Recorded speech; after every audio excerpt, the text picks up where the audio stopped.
Ajith Kumar reject ചെയ്ത സിനിമകൾ കരിയറിന്റെ തുടക്കം മുതൽ ഇങ്ങോട്ട് എടുത്താൽ അജിത്ത് റിജക്ട് ചെയ്ത മിക്ക സിനിമകളും ബോക്സ് ഓഫീസിൽ വലിയ ഹിറ്റുകളായി മാറിയിട്ടുണ്ട്. പലപ്പോഴും അജിത്ത് സിനിമയിൽ ഫോക്കസ് ചെയ്ത് അദ്ദേഹത്തിന്റെ പാഷന് പുറകെ പോയതുകൊണ്ട് പല നല്ല സിനിമകളും അദ്ദേഹത്തിന് മിസ്സായിട്ടുണ്ട്. ഇങ്ങനെ അജിത്ത് റിജക്ട് ചെയ്ത സിനിമകൾ ഏതൊക്കെയാണെന്നാണ് ഇന്ന് ഈ വീഡിയോയിലാണ് നോക്കാൻ പോകുന്നത്. അപ്പോൾ സമയം കളയാൻ നമുക്ക് നേരെ വീഡിയോയിലേക്ക് പോകാം. ഇപ്പോൾ റിലീസായ ഗുഡ് ബാഡക്കിലേക്കുള്ള അഭിപ്രായം കൂടി എന്ന് പറയുക.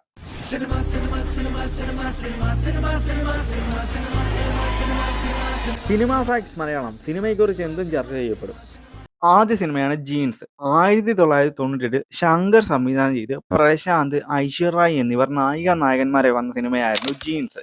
ഈ ചിത്രം ചെയ്യാനായി ആദ്യം സംവിധായകൻ ശങ്കർ സമീപിച്ചത് അജിത്തിനെയായിരുന്നു. അതുവരെ ഉണ്ടായിരുന്ന തമിഴ് ഇൻഡസ്ട്രിയിലെ വലിയൊരു ബിഗ് ബഡ്ജറ്റ് സിനിമ കൂടിയായിരുന്നു ഈ ചിത്രം. ഈ ചിത്രത്തിൽ പ്രശാന്ത് ഡബിൾ റോളിലായിരുന്നു വന്നത്. ഈ സിനിമയിൽ എന്നാൽ നായകനേക്കാൾ ഉപരി നായികയ്ക്ക് കൂടുതൽ പ്രാധാന്യം വരുന്നുണ്ട്. എന്നാൽ ഈ കാരണങ്ങളൊന്നും ആയിരുന്നില്ല അജിത്ത് ഈ ചിത്രത്തിൽ നിന്നും പിൻവാങ്ങാനുണ്ടായിരുന്ന കാരണം. അതായത് അജിത്ത് ആ സമയത്ത് ഇത് കൂടാതെ ഒരുപാട് വലിയ വലിയ സിനിമകൾ കേന്ദ്രീകരിക്കുന്നുണ്ടായിരുന്നു. ആ സമയത്ത് പ്രശാന്തിന് കൂടുതൽ സ്റ്റാർ വാല്യൂ നേടിക്കൊടുക്കാൻ കാരണമായ ഒരു സിനിമ കൂടിയായിരുന്നു ഇതേ ജീൻസ് എന്ന സിനിമ. ആ കാലത്ത് വലിയ ട്രെൻഡ് സെറ്റർ കൂടിയായിരുന്നു ഈ സിനിമ. ഈ സിനിമയിലെ AR റഹ്മാന്റെ ഗാനങ്ങളും വലിയ ട്രെൻഡായി മാറി. കോമഡിക്കും റൊമാൻസിനും ഒരേപോലെ പ്രാധാന്യം നൽകുന്ന ഒരു സിനിമ കൂടിയായിരുന്നു ഇതേ ജീൻസ് എന്ന സിനിമ. സിനിമയിൽ ഇവർക്ക് പുറമെ ലക്ഷ്മി, രാധിക, നാസർ, ഗീത, ഗൗണ്ടമണി തുടങ്ങി ഒരു വലിയ താരനിര തന്നെ ഉണ്ടായിരുന്നു.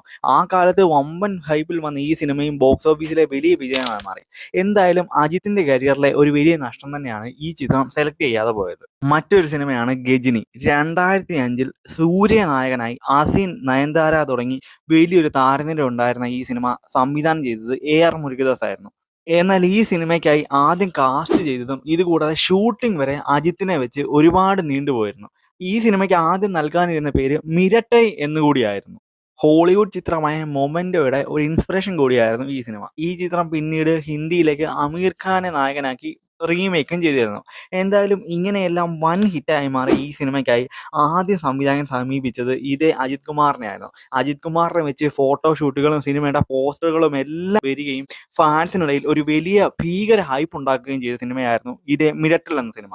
എന്തായാലും ഈ സിനിമയുടെ വർക്ക് പിന്നീട് അങ്ങോട്ട് അജിത്തിനെ വെച്ച് കണ്ടിന്യൂ ചെയ്യാൻ സാധിച്ചില്ല. അജിത്തിനെ ദീനയ്ക്ക് ശേഷം AR മുരുകദാസ് പ്രസന്റ് ചെയ്യാൻ പോകുന്ന സിനിമ എന്നതോടുകൂടി തന്നെ സിനിമയ്ക്ക് വലിയൊരു ഹൈപ്പ് ഉണ്ടായിരുന്നു. ഇതുകൂടാതെ ഈ സിനിമയിൽ നിന്ന് അജിത്ത് പിന്മാറാനുണ്ടായിരുന്ന കാരണം അജിത്തിന് ഈ സിനിമയിൽ മുടി മൊട്ടയടിച്ച് ഒരു ലുക്കിൽ വരണമെന്നതായിരുന്നു. അജിത്ത് ഇതിനു മുന്നേ മുടി മൊട്ടയടിച്ച് വന്ന സിനിമയായിരുന്നു റെഡ് എന്ന സിനിമ. എന്നാൽ റെഡ് എന്ന സിനിമ ആ സമയത്ത് ബോക്സ് ഓഫീസിൽ ഫ്ലോപ്പ് ആയ ഒരു സിനിമയായിരുന്നു.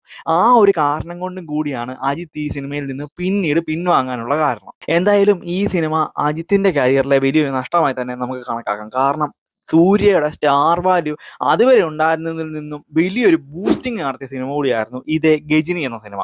സൂര്യയുടെ കരിയറിലെ വലിയൊരു വിജയമായി മാറിയ ഈ സിനിമ അജിത്തിനെ നഷ്ടമാക്കിയത് ഇന്നും അജിത്തിന്റെ കരിയറിലെ വലിയൊരു ബ്ലാക്ക് മാർക്കായി നമുക്ക് മനസ്സിലാക്കാൻ സാധിക്കും. അടുത്ത സിനിമയാണ് കോ. 2011 KV ആനന്ദ് സംവിധാനം ചെയ്ത് ജീവ, അജ്മൽ അമീർ തുടങ്ങി വലിയൊരു താരനിര വന്ന ഈ സിനിമ ആദ്യം കാസ്റ്റ് ചെയ്തത് STR ആയിരുന്നു. STR നായകനാക്കി ഈ സിനിമയുടെ ഷൂട്ടിംഗ് വരെ പുരോഗമിച്ചുകൊണ്ടേയിരുന്നു. എന്നാൽ STR നായകനാക്കി പുരോഗമിച്ചുകൊണ്ടിരുന്ന ഈ സിനിമയുടെ ഷൂട്ടിംഗ് പെട്ടെന്ന് നിൽക്കുകയുണ്ടായി. അതിനുശേഷം STR ഈ സിനിമയിൽ നിന്ന് പിൻവാങ്ങുകയും ചെയ്തു. ഈ സിനിമയിൽ അതിനു മുന്നേ നായകനായി ആദ്യം കാസ്റ്റ് ചെയ്തത് ശ്രീകാന്ത് എന്ന നടനെയായിരുന്നു. എന്നാൽ അദ്ദേഹത്തിനും ഈ സിനിമയിൽ കമ്മിറ്റ് ചെയ്യാൻ പറ്റാതെയായി.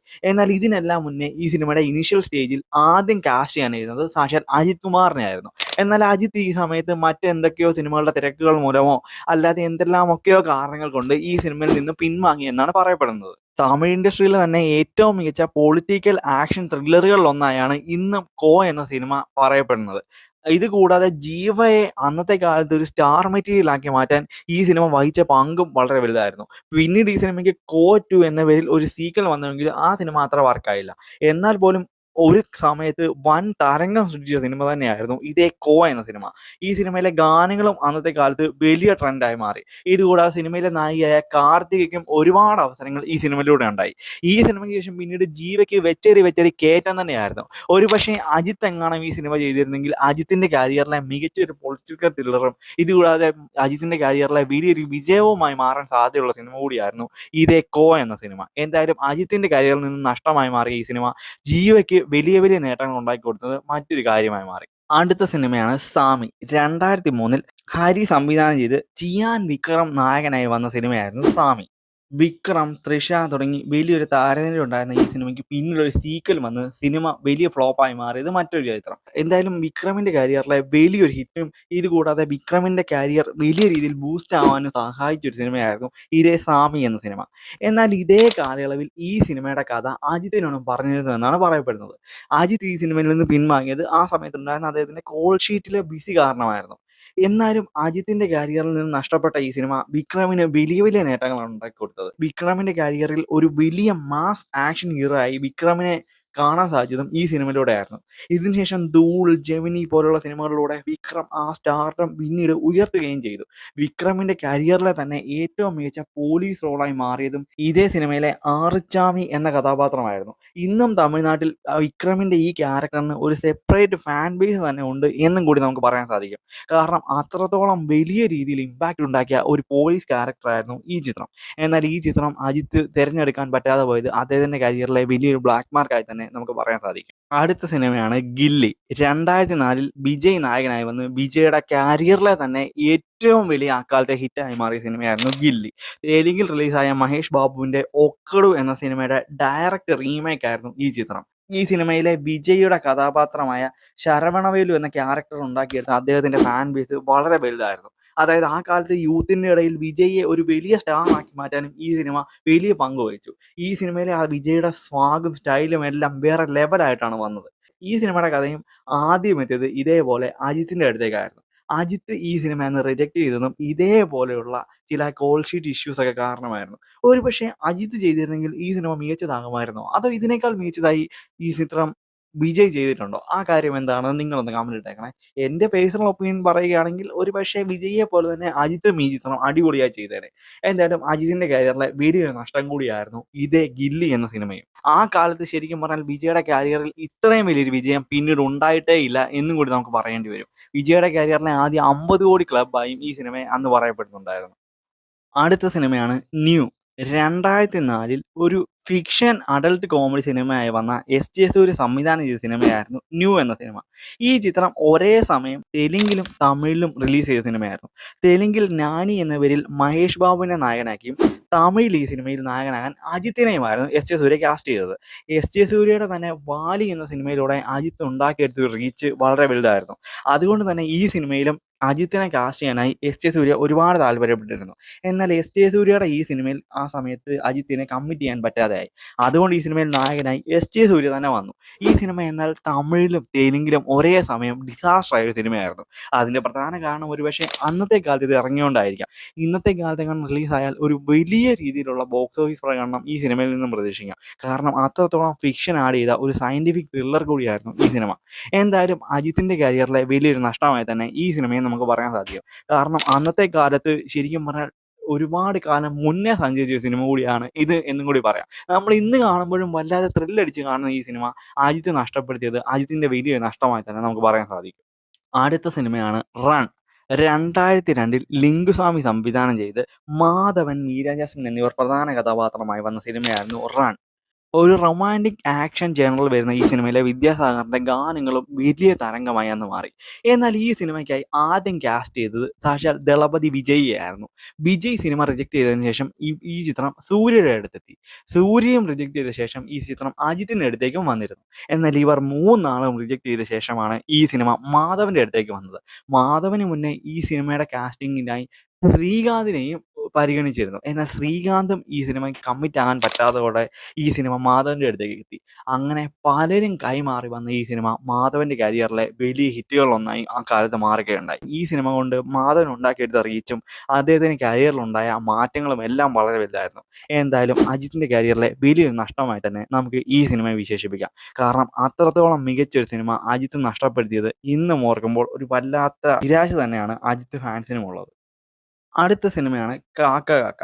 തമിഴ് ഇൻഡസ്ട്രിയിലെ തന്നെ ഏറ്റവും മികച്ച പോലീസ് സ്റ്റോറികളിലൊന്നാണ് ഈ സിനിമ. അതായത് പോലീസ് ജേണറിൽ വരുന്ന ഒരു മികച്ച ആക്ഷൻ ത്രില്ലർ സിനിമയായ ഈ ചിത്രത്തിനും ആദ്യം കാസ്റ്റ് ചെയ്തത് ഇതേ അജിത് കുമാറിനെ ആയിരുന്നു. ഗൗതം വാസുദേവൻ സംവിധാനം ചെയ്ത് സൂര്യ, ജ്യോതിക ജോഡികളെ ഏറ്റവും അധികം തമിഴ് ഇൻഡസ്ട്രി ചേർത്ത് നിർത്തിയതും ഇതേ സിനിമയിലൂടെയാണ്. ഈ ചിത്രത്തിലൂടെയാണ് സൂര്യ ജ്യോതിക കോംബോയെ തമിഴ് ഇൻഡസ്ട്രി അറിയാൻ തന്നെ തുടങ്ങിയത്. എന്തായാലും ഈ സിനിമയും അന്നത്തെ കാലത്ത് അജിത്ത് റിജക്ട് ചെയ്ത സിനിമകളിലൊന്നായിരുന്നു. ഇതിനുശേഷം പിന്നീട് എന്നെ അറിന്താൽ എന്ന സിനിമയിലൂടെ ഗൗതം വാസുദേവനും അജിത് കുമാറും ഒന്നിച്ചു എന്നത് മറ്റൊരു ചരിത്രം. ഈ സിനിമയിലെ ഹാരിസ് ജയരാജിന്റെ സംഗീതവും ഏറെ ശ്രദ്ധ നേടിയെടുത്തു. സിനിമയിലെ ഗാനങ്ങളെല്ലാം അന്ന് വലിയ ട്രെൻഡായി മാറി. ഈ സിനിമയിലെ അൻപു സെൽവൻ എന്ന കഥാപാത്രം സൂര്യയുടെ കരിയറിലെ തന്നെ ഏറ്റവും മികച്ച മാസ് ക്യാരക്ടറുകളിൽ ഒന്നായി പിന്നീട് വാഴ്ത്തപ്പെട്ടു. എന്തായാലും ഈ സിനിമയ്ക്കായി ആദ്യം ഉദ്ദേശിച്ചു വെച്ചിരുന്ന പേര് പോലീസ് സ്റ്റോറി എന്നായിരുന്നു. എന്നാൽ എന്തെല്ലാമൊക്കെയോ കാരണങ്ങൾ കൊണ്ട് അജിത്ത് ഈ സിനിമ റിജക്ട് ചെയ്ത് പിന്നീട് സിനിമ സൂര്യയുടെ അടുത്തേക്ക് എത്തി. സൂര്യ ഈ സിനിമയിൽ അഭിനയിച്ച് വലിയൊരു ഹിറ്റാക്കിയും ഈ സിനിമ മാറ്റുകയുണ്ടായി. അടുത്ത സിനിമയാണ് ജെമിനി. ശരൺ സംവിധാനം ചെയ്ത് വിക്രം, കലാഭവൻ മണി എന്നിവർ പ്രധാന കഥാപാത്രമായി വന്ന സിനിമയായിരുന്നു ജെമിനി. ഈ സിനിമ ശരിക്കും പറഞ്ഞാൽ വിക്രമിന്റെ കരിയറിലെ ഏറ്റവും മികച്ച റൂറൽ മാസ് ക്യാരക്ടറുകളിൽ ഒന്നാണ്. ഈ സിനിമയിലെ ജെമിനി എന്ന ക്യാരക്ടറിന് പോലും ശരിക്കും വിക്രം ഫാൻസിനിടയിൽ ഒരു വലിയ ആരാധകരുണ്ട്. കാരണം അത്രത്തോളം മികച്ച രീതിയിലാണ് ഈ സിനിമയിൽ വിക്രമിനെ പ്രസന്റ് ചെയ്തിരിക്കുന്നത്. ഇതുകൂടാതെ ഈ സിനിമയിലെ കലാഭവൻ ക്യാരക്ടറും ഏറെ ശ്രദ്ധ നേടിയെടുത്തു. എന്തായാലും ഈ ചിത്രത്തിനായും ആദ്യം പരിഗണിച്ചതും അതുകൂടാതെ പോസ്റ്റർ വർക്കുകൾ വരെ അജിത്തിനെ വെച്ച് വന്നിരുന്നു. എന്നാൽ അജിത്ത് ഈ സിനിമ റിജക്ട് ചെയ്തു. അജിത്തിനെ വെച്ച് നായകനാക്കിയ ആ സമയത്ത് ഈ സിനിമയുടെ പേര് ആറുമുഖം എന്നുകൂടിയായിരുന്നു.